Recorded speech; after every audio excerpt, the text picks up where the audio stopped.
रामपुर गांव में रहने वाला रामधन एक बेहद गरीब किसान था। इस बार उसने गांव के सेठ से उधार लेकर खेती की थी। मौसम अच्छा रहा और खेतों में पहली बार फसल बहुत अच्छी आई थी।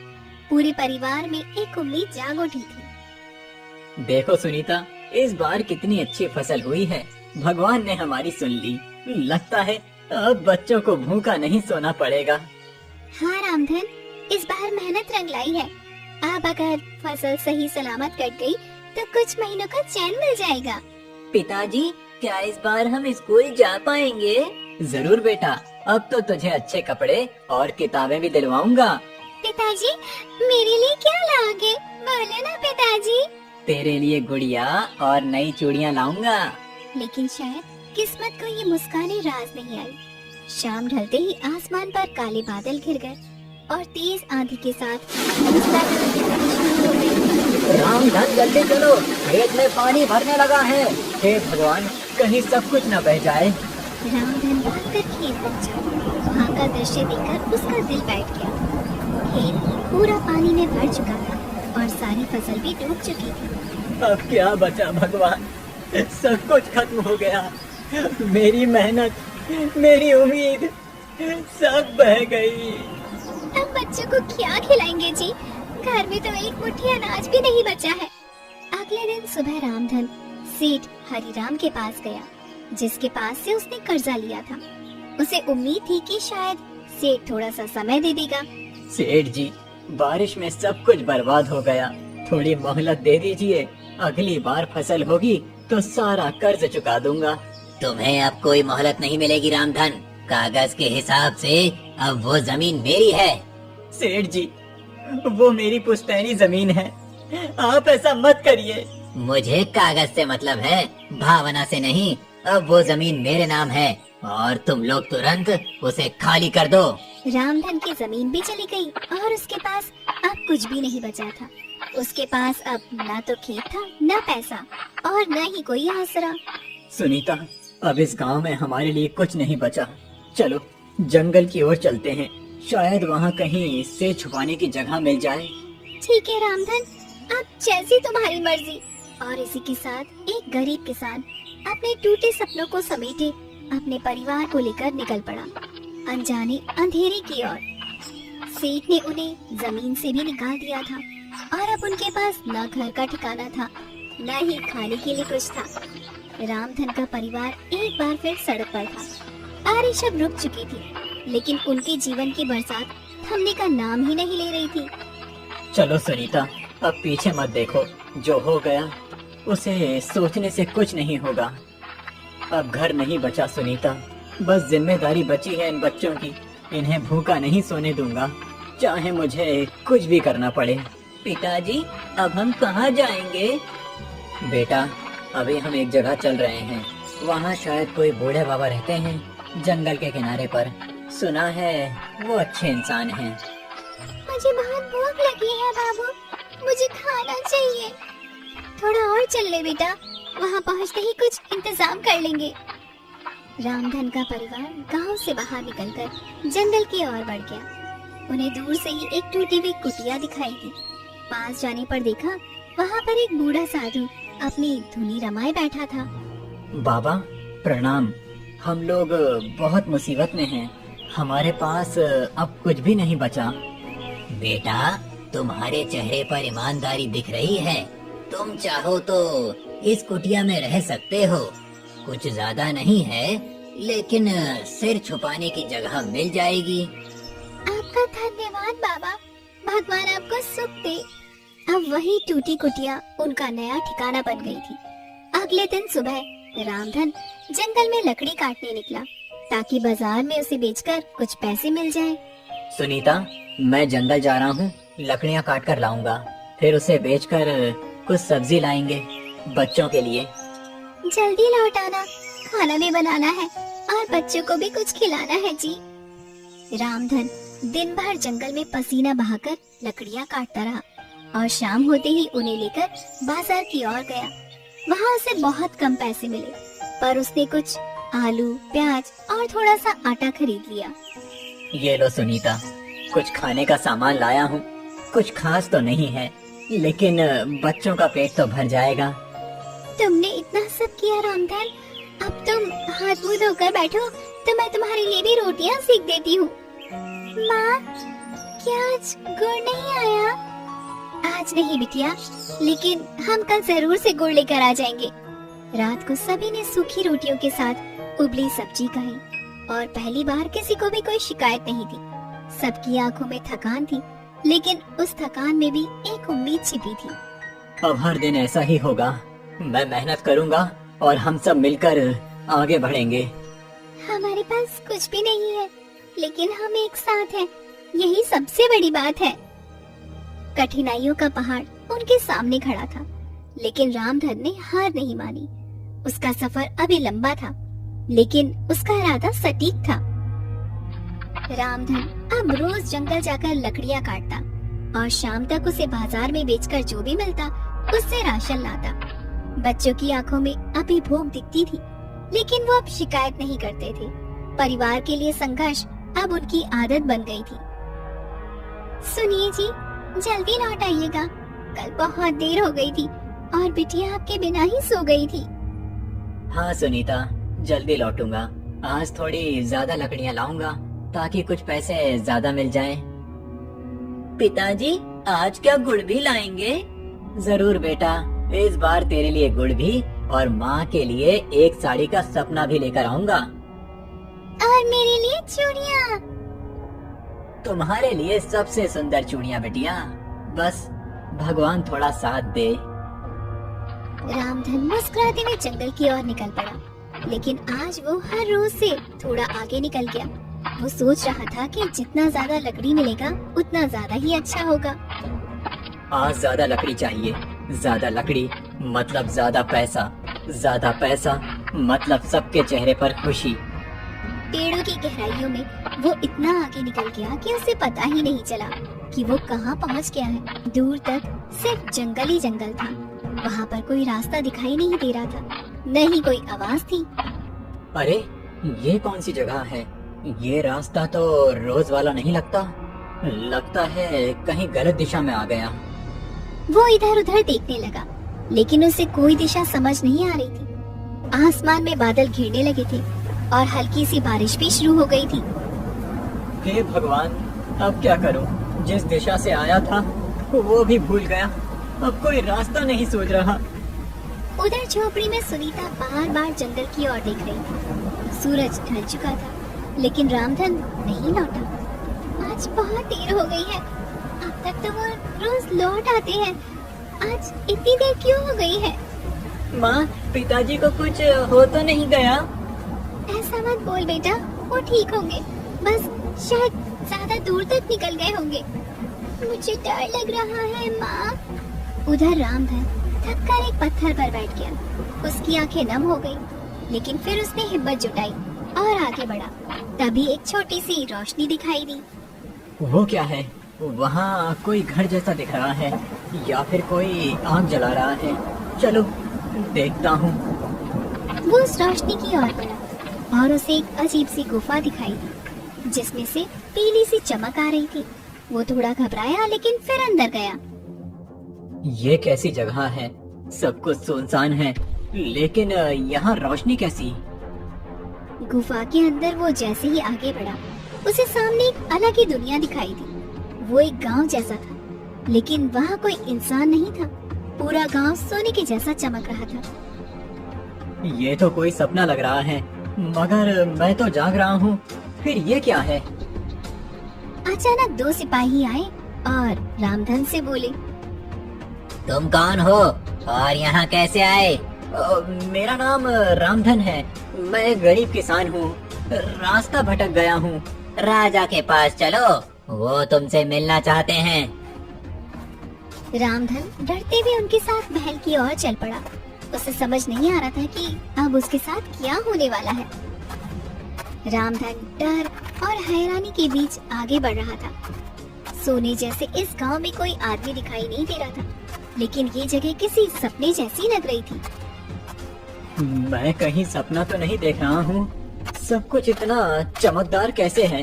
और ये लोग कौन हैं? सिपाही उसे महल के मुख्य दरवाजे तक ले गए। वहाँ अंदर से एक तेज और गंभीर आवाज आई। उसे भीतर ले आओ। रामधन अंदर गया तो सामने एक ऊंचे आसन पर एक वृद्ध राजा बैठे थे, जिनके चेहरे पर तेज और आंखों में करुणा थी। बताओ कौन हो तुम और यहाँ कैसे आए? महाराज, मेरा नाम रामधन है। मैं गरीब किसान हूँ। बारिश में मेरी सारी फसल बह गई। सेठ ने मेरी जमीन छीन ली और अब मैं जंगल से लकड़ी काटकर अपने बच्चों का पेट पालता हूँ। आज रास्ता भटक गया तो ये गुफा दिखी। तुम्हारी बातों में सच्चाई दिखती है रामधन। तुम्हारा संघर्ष तुम्हारी आंखों में साफ दिखाई देता है।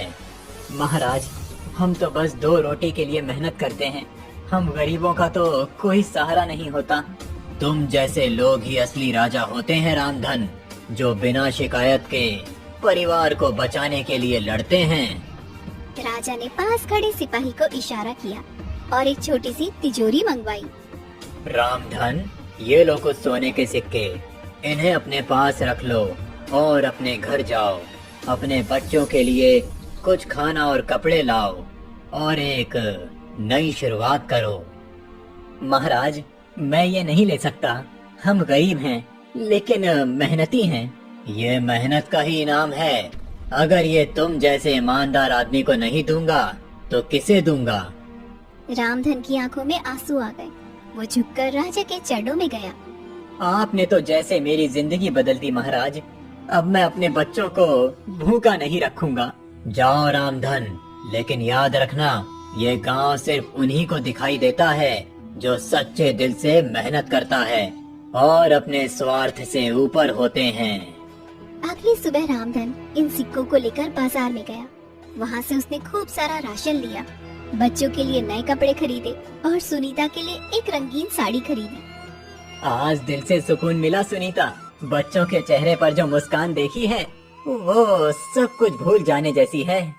अब लगता है जैसे हमारा भाग्य सच में बदल गया है, लेकिन इन सिक्कों से कर्ज चुकाना भी जरूरी है जी। रामधन उसी दिन सीधा सेठ हरिराम के घर पर गया। उसके हाथ में सिक्कों से भरी थैली थी। सेठ जी, ये लीजिए आपका कर्जा। पूरा चुका रहा हूँ। एक एक सिक्का मेहनत से आया है। रामधन, ये सब कैसे हुआ? अचानक तू इतना अमीर कैसे हो गया? कहीं चोरी तो नहीं की? सेठ जी, मैं गरीब हूँ लेकिन चोर नहीं। मेहनत की है और भगवान की दया से ये मिला है। तू ये सब कहानी मुझे मत सुना। अब अगर तुझे कर्ज चुकाना ही था तो पहले क्यों नहीं चुकाया? अब चुका दिया सेठ जी, और अब आप मेरी जमीन के कागज भी लौटा दीजिए। सेठ को शक था, लेकिन सामने सोने के सिक्के देखकर वो चुप हो गया। जमीन के कागज लौटाए और रामधन वहाँ से निकल गया। पिताजी, अब क्या हम फिर से उसी खेत में काम करेंगे? हाँ बेटा, अब वो खेत फिर से हमारा है। अब हम उसमें मेहनत करेंगे, लेकिन एक और सपना भी है। सपना कैसा? मैं बस सिर्फ खेती नहीं करूँगा, लकड़ी बेचने का छोटा कारोबार भी शुरू करूँगा। जंगल से लकड़ी लाऊंगा और गांव में बेचूंगा। रामधन ने 2 दिन में लकड़ी बेचने का एक ठेला बनवाया और अब हर सुबह जंगल जाता और शाम को बाजार में बेचकर लकड़ियों को घर पे लौटता। धीरे धीरे उसके पास पैसा भी बढ़ने लगा और गांव वाले भी अब उसे सम्मान की नजर से देखने लगे। देखो, रामधन अब अमीर हो गया। लगता है भगवान की कुछ खास कृपा हुई है इस पर। लेकिन सेठ हरिराम को चैन नहीं पड़ा। वो रोज सोचता कि आखिर रामधन के पास अचानक इतना धन कहाँ से आ गया है। उसने ठान लिया था कि अब वो इस रहस्य का पता लगाकर ही रहेगा। रामधन, अब मैं चुपचाप नहीं रहूंगा। मुझे भी देखना है ये पैसा आया कहाँ से। जरूर कोई राज है। एक दिन रामधन फिर से लकड़ी लेने जंगल गया और उसी रास्ते पर चला गया जिससे गुफा की ओर जाया जाता था। लेकिन पीछे पीछे सेठ भी छिपकर उसके पीछे आने लगा। आज फिर उसी रास्ते से जाऊंगा। राजा जी को धन्यवाद तो देना ही है। तो यही है रास्ता। तू यहीं से गया था, अब तो मैं भी तेरे पीछे पीछे चलूंगा। देखता हूँ क्या खेल है। कुछ ही दूर पर वो गुफा होगी। अब गुफा कहाँ है? दिखाई क्यों नहीं दे रही? लगता है किसी रहस्य में छुपा है सब। वो रही मेरी गुफा, वही जगह जहाँ मेरी तकदीर पलटी। तो तू यहीं आया था, अब मैं भी आऊंगा और जितना सोना मिलेगा सब मेरा होगा। हे भगवान, बस एक बार फिर उस राजा से मिलना हो जाए। अब तेरा भगवान नहीं, मेरा दिमाग चलेगा। मैं चुपचाप देखूंगा तू क्या करता है। राजा जी, क्या आप सुन रहे हैं? मैं फिर से आया हूँ। किससे बात कर रहा है ये? कोई है क्या भीतर? कौन हो तुम? मैं रामधन हूँ, राजा जी से मिलना है। ये आवाज कहाँ से आई? अंदर कोई सच में है। अंदर आओ, राजा जी तुम्हारी ही राह देख रहे हैं। हैं? ये लोग तो इसे जानते हैं पहले से। ये जरूर कोई बड़ा राज है। मैं बहुत आभारी हूँ राजा जी का, उन्होंने मेरे जीवन को रोशनी दी। अब बहुत देख लिया, अब मेरी बारी है। सेठ धीरे से गुफा की ओर बढ़ा। जैसे ही वो अंदर जाने लगा, एक तेज चमक प्रकट हुई और चारों ओर अंधेरा छा गया। रुको, कौन हो तुम? मैं सेठ हरिराम हूँ, मुझे भी राजा से मिलना है। तुम्हारे अंदर लालच की गंध है, राजा ऐसे लोगों से नहीं मिलते। मैं जानता हूँ रामधन को ये सब कैसे मिला।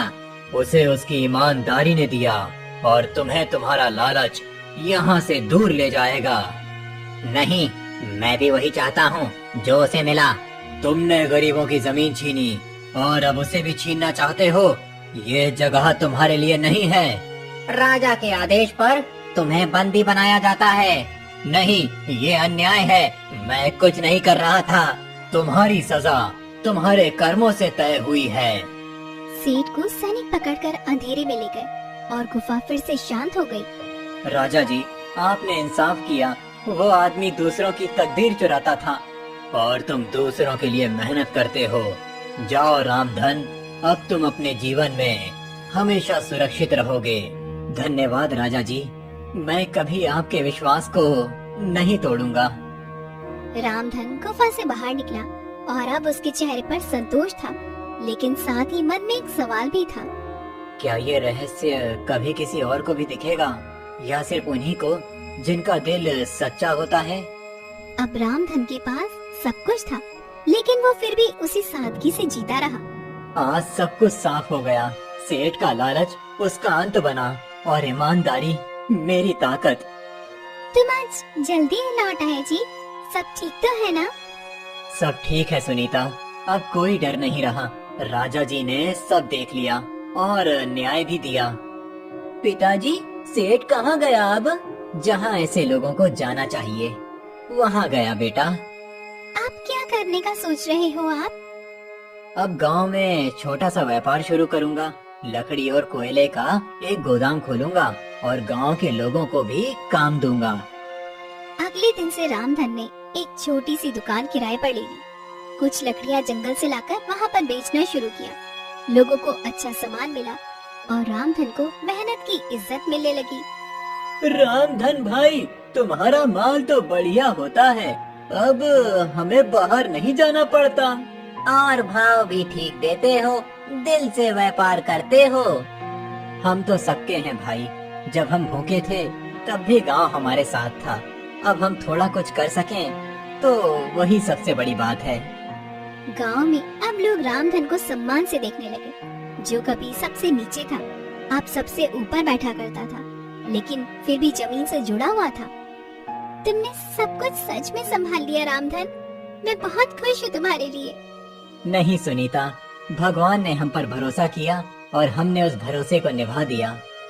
कोई है बाहर, देखो। इस वक्त कौन हो सकता है जी? कौन है भाई? रामधन जी, आप ही हैं? हाँ कहिए। मैं राजा जी का दूत हूँ। उन्होंने आपको एक संदेश भेजा है। राजा जी का संदेश मेरे लिए? हाँ, उन्होंने आपको बुलाया है। उन्हें आपसे कुछ खास बात करनी है। किस लिए बुलाया है? क्या बात हुई है? सब ठीक तो है ना? मुझे बस इतना कहा गया है कि रामधन को तुरंत लेकर आना है। ठीक है, मैं सुबह चलता हूँ। नहीं, आप अभी चलिए, मैं साथ हूँ, रास्ता सुरक्षित है। ठीक है, बच्चों का ध्यान रखना सुनीता। पिताजी जल्दी लौट आना। रामधन बिना सवाल किए दूध के साथ निकल पड़ा। रात के अंधेरे में उसकी चाल धीमी थी, लेकिन मन में विश्वास था। राजा जी इंतजार कर रहे हैं, अंदर आइए। राजा जी ने रात में बुलाया है, जरूर कोई जरूरी बात होगी। आओ रामधन, बैठो। प्रणाम महाराज, आपने मुझे याद किया?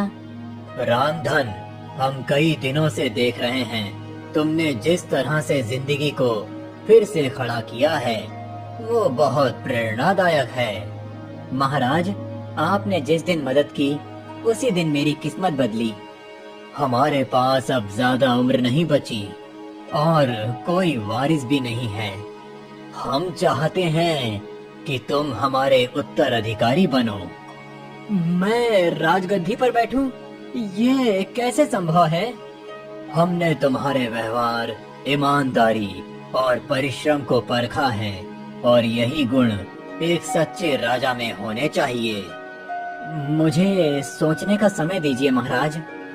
तुम्हें कल सुबह तक का समय देते हैं, फैसला सोच समझ कर लेना। रामधन महल से बाहर निकला। उसके मन में सवालों की बाढ़ थी, लेकिन साथ ही एक नई उम्मीद भी थी। रामधन, क्या फैसला किया तुमने? महाराज, मैं रात भर सोचता रहा। ये गद्दी एक जिम्मेदारी है, मैंने कभी इसका सपनों में भी नहीं सोचा था। लेकिन अगर आप मुझे योग्य मानते हैं तो मैं ये जिम्मेदारी स्वीकार करता हूँ। तुम्हारा ये उत्तर ही साबित करता है कि तुम इसके लायक हो। मैं वादा करता हूँ कि मैं हमेशा गरीबों के साथ खड़ा रहूंगा, किसी के साथ अन्याय नहीं होने दूंगा। महाराज रामधन को राजसी वस्त्र पहनाए जाएं। रामधन को नया वस्त्र पहनाया गया, उसके माथे पर राज तिलक किया गया और उसे सिंहासन पर बैठाया गया। रामधन, क्या ये सच में सपना है? नहीं सुनीता, ये भगवान की मर्जी है। अब हम भूखे नहीं सोएंगे, बल्कि दूसरों की भूख मिटाने की जिम्मेदारी लेंगे। अब मैं राजा का बेटा हूँ। नहीं बेटा, तुम जनता के सेवक के बेटे हो। हम राजा नहीं, सेवक बनकर जिएंगे। धर्मपुर गांव के उसी गरीब किसान ने जो बारिश में सब कुछ खो चुका था, आज अपने संघर्ष से राजमहल तक का सफर तय किया था उसने। जिस राजा ने लकड़ी काट कर बच्चों को पाला, वही सही मायनों में जनता का राजा होता है। रामधन ने न तो अमीरी को घमंड बनने दिया, न गरीबी को शर्म। उसने हर परिस्थिति को स्वीकार किया और मेहनत से अपनी तकदीर लिख दी।